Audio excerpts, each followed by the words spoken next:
everybody. I'm Denise Natoli Brooks with Central State University Extension. I'm an agriculture and natural resource educator in Southeast Ohio, and tonight I am standing in a beautiful hayfield in Gallia County. I'm here not to actually talk about the plants above the ground, but to talk about the soil below our feet. The soil is actually a really important but forgotten resource. So I'm going to take a little bit of time to show you how to get to know your soil. We're going to take a sample of the soil in this hayfield.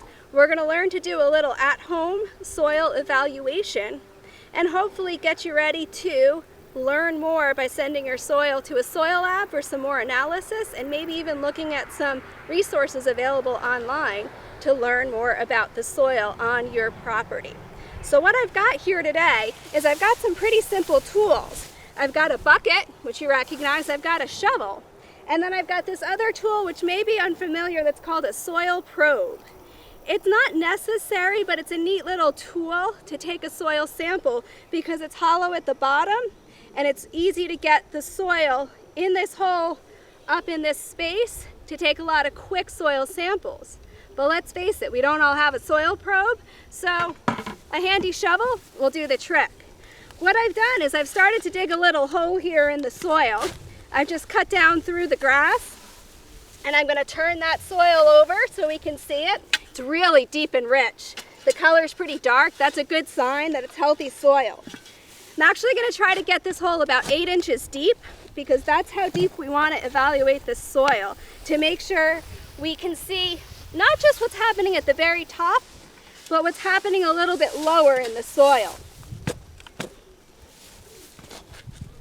The next thing I want to do is I want to take a slice of this soil. So right next to the hole I just dug, take a slice of the soil, just like you're slicing a cake or a pie, because I want to see the soil from the top down to 8 inches. That's what I'm actually trying to get. So that seems to work pretty well. You can see I've got a nice sample of that soil. I see a worm moving in there, so there's life in the soil. That's great. And what I'm going to do is I'm just going to put this sample in my bucket.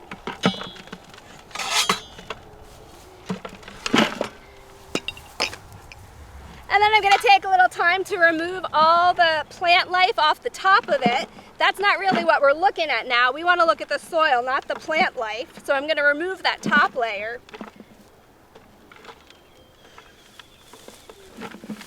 And then in this bucket, I'm going to break apart that soil. You can do that just using my hand. Remove some more of these roots.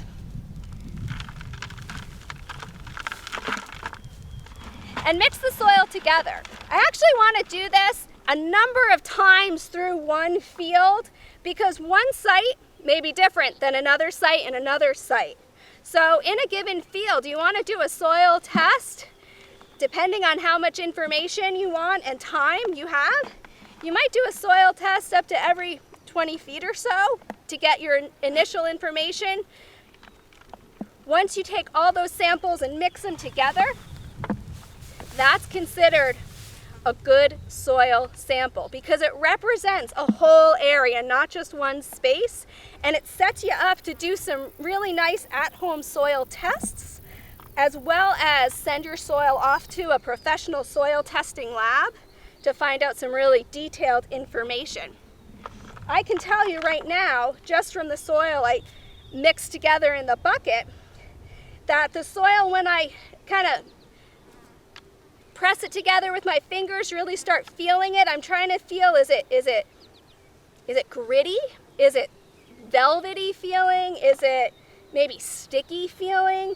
Just trying to feel that texture of my soil. I'm also looking at the color because that color might indicate to me, might let me know if that soil is rich in nutrients or maybe not. I'm definitely seeing a lot of little roots in the soil, so that's telling me that the plants are putting down good, strong roots in that top 8 inches. I didn't find many rocks, just a few. And I did notice as I got deeper in the soil, the color got a little bit lighter, which makes sense because there's less plant life as you go down. There's less nutrients as you go down deeper into the soil. So right now in this bucket, I've got some soil. I still got to break it apart a little bit more to make it nice and smooth, maybe remove a few more roots. But my next step is going to do an at-home soil test to find out more about the texture of the soil. And I'll show you that in another segment. Thanks.